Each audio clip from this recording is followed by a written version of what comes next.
있습니다.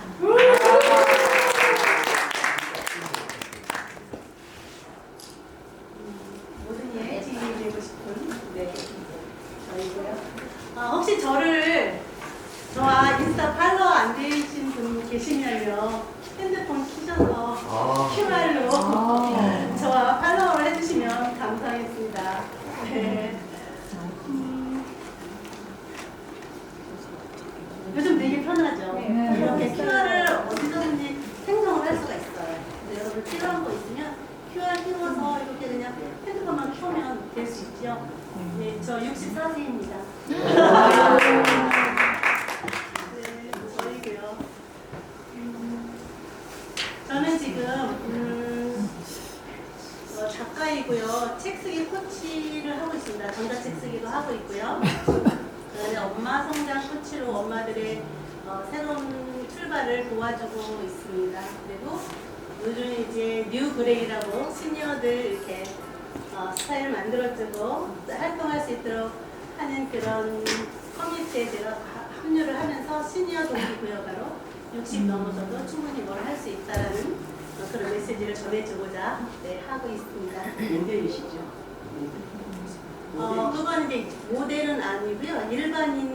일반인 시니어 중에서 스타일을 만들어서 사진을 어떻게 찍고 동영상을 어떻게 만들어서 인스타그램에서 본인을 브랜딩 하느냐 이걸 도와주는 부분이라서 굉장히 그냥 일반인들이 할 수 있는 그런 프로그램이라 너무 좋더라고요. 거기서 제가 활동을 하고 있고요. 이건 아니에요.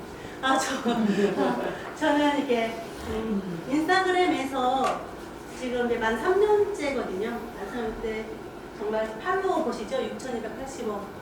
그 팔로워를 하기 위해서 정말 열심히 노동을 했던 이런 사람입니다. 그리고 지금 제가 책을 쓰고 엄마들과 글쓰기를 먼저 시작했고요. 글쓰기 하고 나서 그 후속 단계로 종이책을 쓰고자 하는데 종이책이 너무 어려워요. 그래서 그 전 단계로 한 단계 낮추어서 뭘 할까 해서 이제 전자책 쓰기를 해서 그게 굉장히 반응이 좋았어요.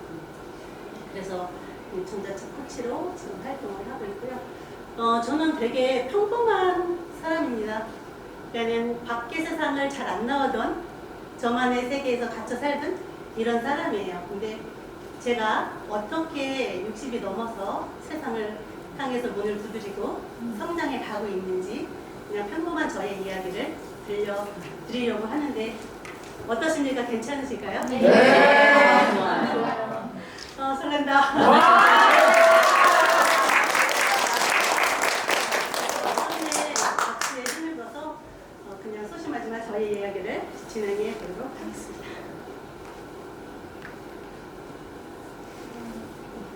저는 16살에 엄마를 잃었습니다. 엄마가 돌아가셨어요. 16살이면 질풍노도에 사춘기를 겪어야 할 나이에 그냥 슬픔을 안고 살았습니다. 그래서 엄마가 없다는 것은 이제 세월이 지나면 잊혀지겠지 했는데 안 잊혀지더라고요. 지금까지도 엄마 하나님이라는 이런 삶을 살고 있습니다. 그래서 엄마가 돌아가시고 처음에는 몰랐어요. 그러니까 엄마가 그냥 안 계시다 이렇게 안 계시지 엄마가 슬프다 이렇게 생각을 했었는데 어느 순간에 엄마 보고 싶다라는 생각이 막 들면서요. 그게 굉장히 사무치는 그리움이라는 거가 있습니다. 사무치게 그리움. 그러니까는 이렇게 사무치게 그립다, 엄마 너무 보고 싶다라는 마음이 들면 그냥 울어요. 저절로 눈물이 나오고 그 눈물은 어떻게 막을 수가 없어요. 그냥 계속 울어요. 근데 울어도 해결이 안 돼요. 해결이 안 되면 어떻게 해요? 꾹꾹 눌러 참죠. 꾹꾹 눌러 참습니다. 이런 시절을 너무 많이 보낸 거예요. 꾹꾹 눌러 참는. 그래서 잘 참아요. 제가 뭐든지. 네. 여러분은 살면서 엄마가 보고 싶었던 순간이 언제였을까요? 엄마 보고 싶었던 가장 혹시 아이 낳았을 때. 오, 성공했어. 많이 봐주셔서 선물을 드릴게요. 저는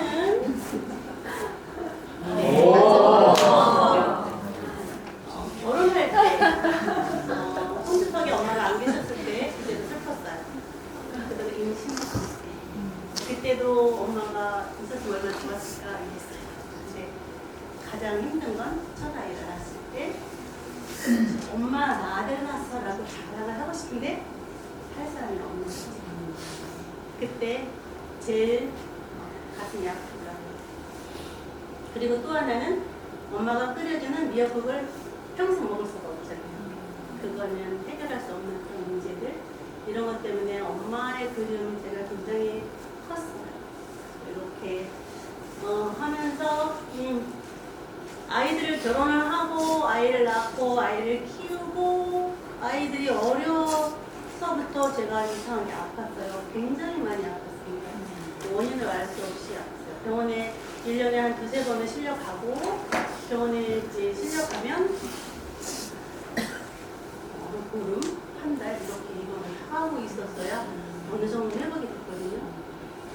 제가 아픈 원인은요, 어지러움이에요. 아까 교성 원장님께서 말씀하셨잖아요. 마음의 소리가 제대로 안 나가서 귀에서 반응이 일어난다고. 제가 메니에르 증후군 거예요. 근데 그거 원인을 몰라서 한 5, 6년 계속 해봤어요. 이 원인을 찾기 위해서. 근데 결국에는 종합병원에서 메니에르 증후군이라고 병명이 내려지면서 이제 평생 약을 먹어야 된대요.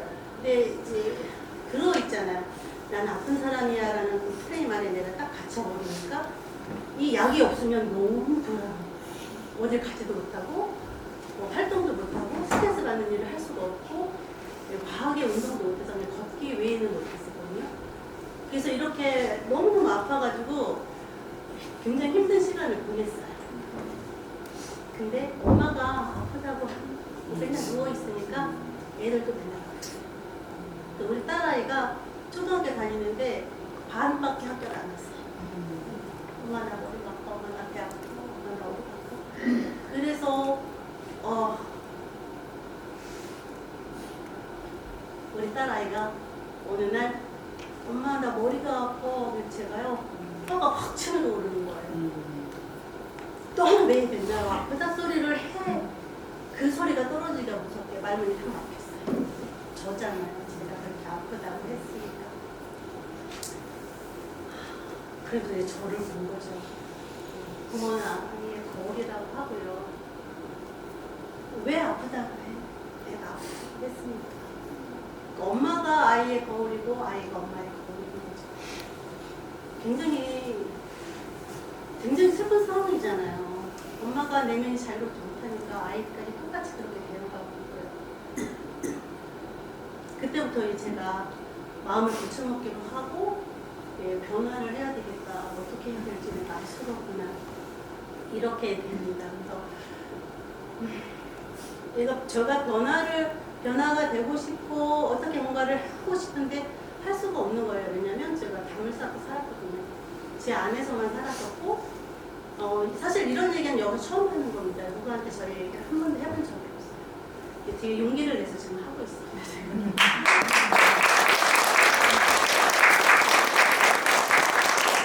엄마가 없다는 자체가 굉장히 큰 상실감이고 나의 부족한 면이라서 나는 그것을 커버하기 위해서 안 그런 척을 굉장히 하고 살았어요.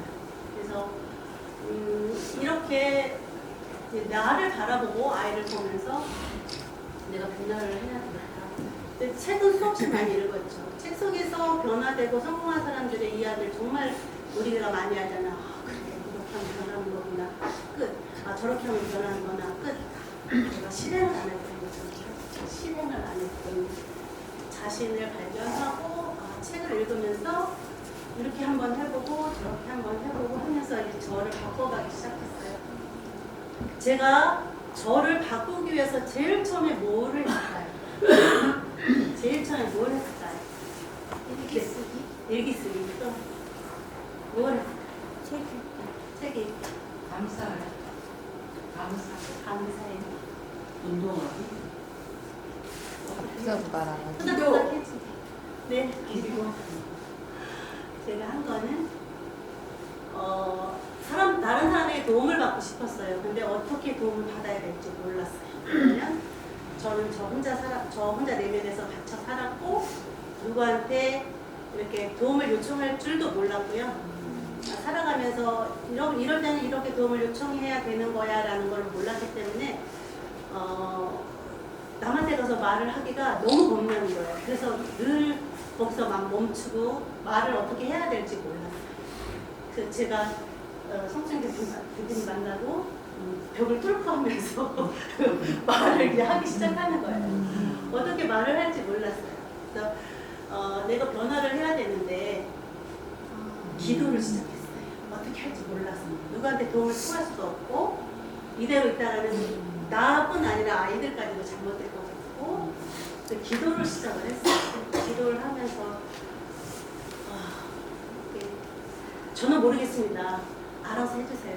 하나님한테 그냥 맡겨버리고 이제 제일 먼저 한 것은 아침에 일어나자마자 1시간 타이머 맞추고 그냥 앉아서 있는 거예요. 1시간 동안 타이머 올릴 때까지. 되게 힘들어요 이게. 오만 가지 생각이 막 다 들고 내가 이거 왜 하고 있냐도 막 들고 하는데 아이들이 있으니까 난 엄마니까 해보자 해서 제가 100일 동안 하루에 1시간씩 기도하는 걸 멈추지 않고 다 이루어냈어요. 그 이루어내니까 자신감도 생기고요. 아 뭔가 하면 되는 거구나. 그러니까 될 때까지 하면 뭔가 되는 거구나. 들이대 정신을 여기서 제가 이렇게 하면 되는 거라는 걸 알게 됐고요. 그 다음에 이제 정말 신기하게도 아이들이 잘 자라주고 있었어요. 지금도 굉장히 잘 자라고 있어요. 그래서 저는 기도의 힘 그리고 엄마의 기도는 헛되지 않다는 것을 저는 정말 믿고 있거든요. 그래서 아이들을 위해서 저는 기도를 시작했고요. 그 다음으로는 마음 공부를 시작했어요. 용기를 내서 마음 공부를 시작해서 그 마음 공부가 지금까지 이어지고 있고요. 네, 이렇게 이어지고 있습니다. 그렇게 이제 제가 힘을 좀 받고 내적으로 좀 이제 단단해져서 사람들과 이제 교류도 하고 이제 잘 지내다가 49살이 되었어요. 48살이 되었어요. 48살이 되었는데 이제 내년이면 큰애가 대학생이 되고 작은애가 고등학생이 되는 거예요. 그래서 두 아이들의 이제 등록금을 걱정을 하게 되죠. 네, 다 아마 아실 거예요. 되게 걱정이 되더라고요. 그래서 뭔가를 해야 되겠다. 뭔가를 해야 되겠다 생각하고 이것저것 많이 알아봤어요. 근데 아는 지인분이 이제 화장품을 수입을 해서 판매를 하는 그런 사업을 하고 계셔가지고 나 그거 좀 해보겠다 그랬더니 하라고 하시더라고요. 근데 그 일을 시작하면서 굉장히 잘 됐어요. 처음부터 너무 잘 된 거예요. 그래서 그걸 이제 지점 형식으로 이렇게 내줬는데 갑자기 7개의 지점이 그게 생기는 거예요. 생기면서 일이 더 잘 되려고 했는지 대형 마트에서 저를 입점할 수 있게 그 입점권을 주신 거예요. 그래서 얼마나 감사해요. 나한테 부자 되겠다고 대형 마트에 이제 입점을 해서 이제 인테리어를 하고 구상을 하는데 이제 아는 언니들이 내가 돈 투자할게. 그래서 저한테 돈을 투자해서 투자를 받으니까 이제 돈이 좀 여유로워지니까 더 크게 하고 싶었던 거예요. 그래서 30평을 60평으로 옮기고 인테리어를 더 고급스럽게 하고 좀 저 분수에 맞지 않게 좀 키웠죠. 왜냐면 잘 될 수 있으니까. 사업할 때 잘 될 거라고 생각하고 하잖아요. 그랬어요. 그래서 그 오픈을 하고 이게 오픈을 했는데 너무 상황이 잘 된 거예요. 일주일 동안 정말 이렇게 돈이 벌린다고? 나 이거 1년만 하면 정말 대부자 되겠다. 꿈에 완전히 부풀어 있었잖아요. 네. 사업이 성공했을까요? 고난이 시작됐을까요?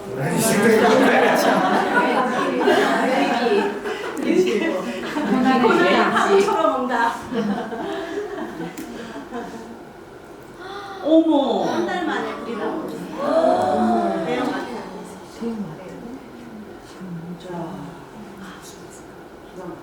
기가 막히죠. 새벽에 대형 마트 안에 불이 난 거예요. 근데 다행히 다른 옆에 상가를 안 퍼졌던 건 저희가 그 방향 처리를 충분히 잘했기 때문에 저희만 다 타고 일정지 그냥 그 까만 왜 이게 이제 멘붕이라는 게 하얗다는 게 이런 거구나. 네. 얼마나 꿈이 크고 하루아침에 나라고 떨어졌구나. 이렇게 불이 나서 이제 망했잖아요. 그러니까 제일 무서운 건요. 저한테 돈을 빌려주면 저를 너무 괴롭히고 저를 괴롭히다 보니 아이들 그런 것들. 그리고 이제 그 대형 매장 마트에서 저희가 항의를 했죠. 이건 새벽에 불이 났는데 우리 잘못 아니다. 근데 그 근원지가 저희 그 매장 그 콘센트 거기에서 시작이 됐다는 거예요. 문열이 나오는데 원상복구에 하고 나가요. 그러니까는 이 큰 대기업하고 개인은 그냥 계란으로 다 엄청 시달렸어요. 근데 이때 그 대형 매장과 저희 매장하고 그 화재보험 드는데 서류상에 문제가 있어서 왔다 갔다 할 때였어요. 그래서 보험도 못 들었던 상황이었어요. 그래서 이제 완전히 이제 빚을 제가 다 끌어안고 그러니까 이제 아무것도 못하는 거죠. 그냥 아무것도 못했어요. 그게 아무것도 못하는 상태가 되면 어떻게 될까요? 땅굴을 파죠. 땅굴을 팔 수밖에 없어요. 땅굴을 맺혀가지고 누가 이걸 해결했으면 좋겠다. 하느님이 이거 안 들어주시나? 이렇게 생각을 하면서 그 시간을 보냈죠. 근데 그 땅굴에서 저를 끄집어낸 사람이 있어요. 누굴까요?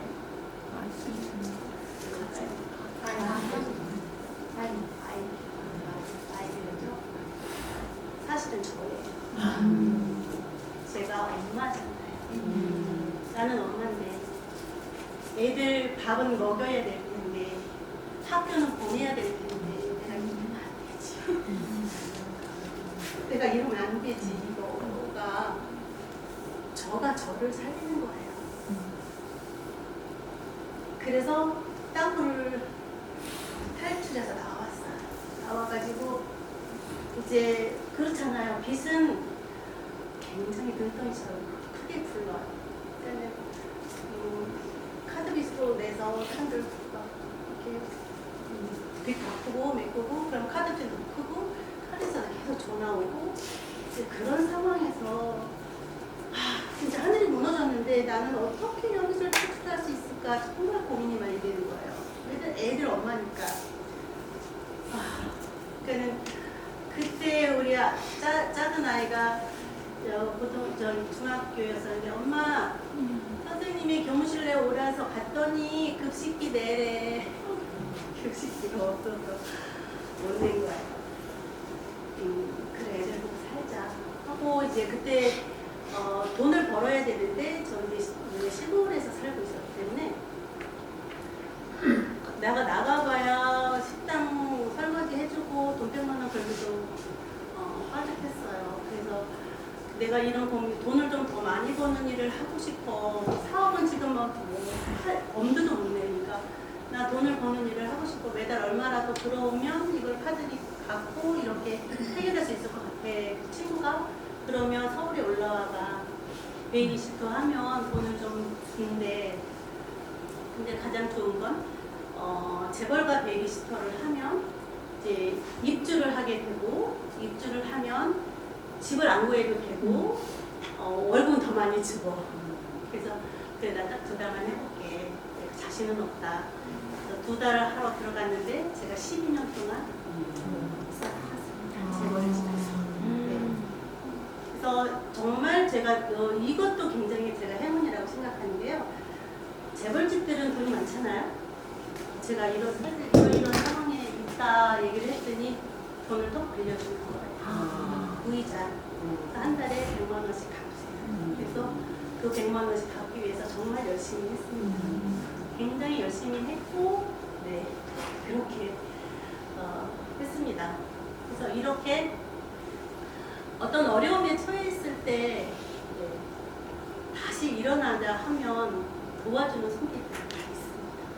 네, 그래서 만약에 어려움을 겪어보시다면 잘 견뎌보시면 이렇게 좋은 일들이 옵니다. 좋은 일들이 옵니다. 저는 갑자기 닥친 상황이라서 아무것도 할 수 없었고요. 네, 엄마라는 책임감 때문에 제가 살아났고요. 베이비시터를 했고요. 그다음에 이제 59이 되었어요. 저는 60이라는 나이가 그렇게 크게 나한테 벽처럼 다가오리라고는 생각도 않고 살았거든요. 왜냐면 24시간 근무잖아요. 남의 집에서 24시간 근무하고 일주일에 한 번 이제 밖에 나와서 하루 24시간을 하다 플러스 2시간, 26시간을 제가 저의 자유로운 시간이에요. 그 시간을 12년 보내고 내년이면 60살이에요.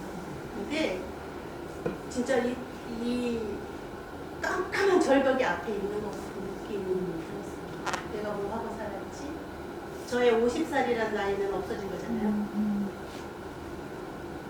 이때 이제 정말 또 방황을 하게 되는 거예요. 어떻게 살지?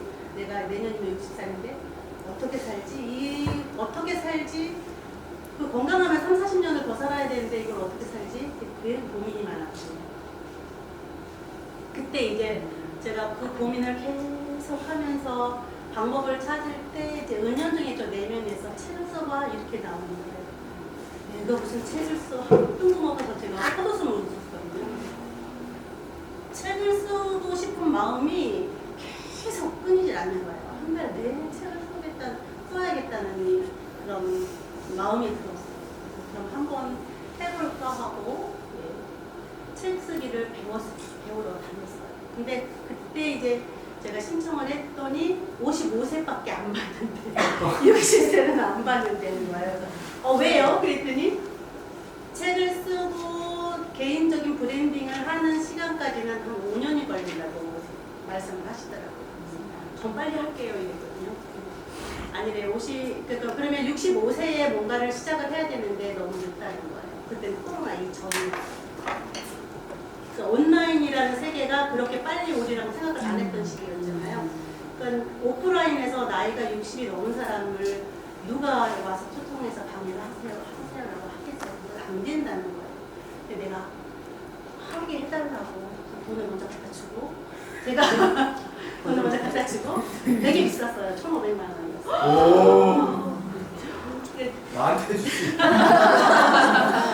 그때도 그게 제가 이제 그 2,500만 원을 어떻게 책 쓰기에 투자를 해야 돼?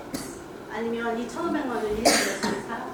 되게 고민을 많이 했을 때 그래 1,500만 원 투자해서 1년 먹고 사는 거는 끝이잖아요.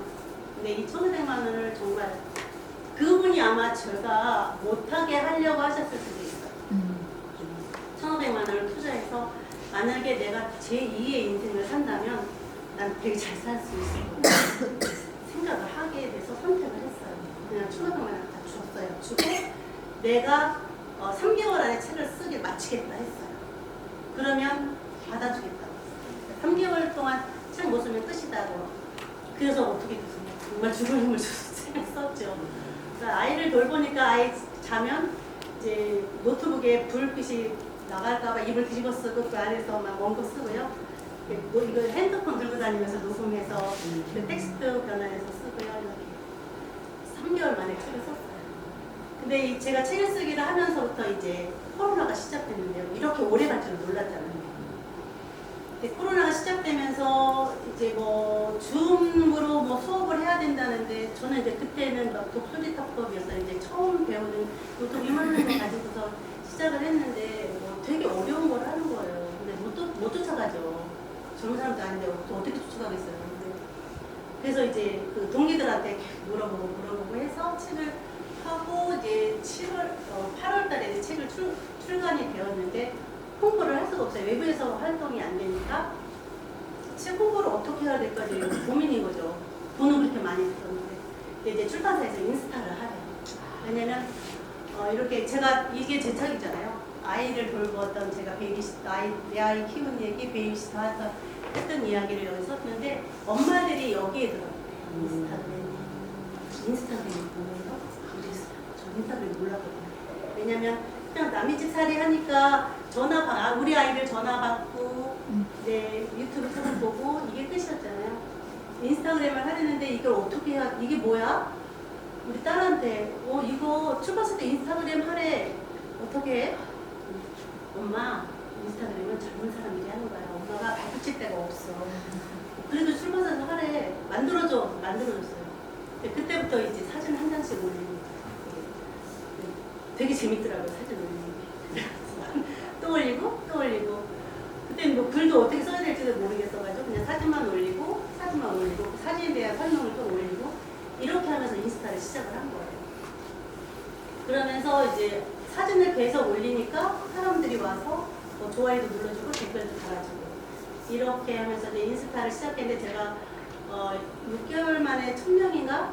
예, 됐어요. 어떻게 했는지 아세요? 인스타는 1000명이에요. 구독자 1000명이에요. 이렇게 자랑을 하고 다녔잖아요. 근데 이제 이러면서 좀 공부를 해봐야 되겠다 해서 이제 공부했을 때 여기 인스타그램 10,000팔로워 챌린지를 한 곳이 있었어요. 그래가지고 인스타그램 10,000팔로워를 하는데 10,000팔로워면 사단장이라고 했거든요. 그래서 저 사단장이 되고 싶어가지고 네, 10,000팔로워를 정말 미친 듯이 했습니다. 이렇게 하루에 정시에 이렇게 알람을 딱 맞춰놔요. 그리고 이제 알람이 울리면 이제 들어가서 좋아요 10개 누르고 댓글 10개 달고 네, 노가다 완전 노가다를 한 거예요. 그래서 다 하고 나니까 여기 팔이 고장나서 지금도 팔이 아파요. 그래서 이제 인스타 이제 3년 만에 12,000팔로워에 저 사단장 이제 꿈을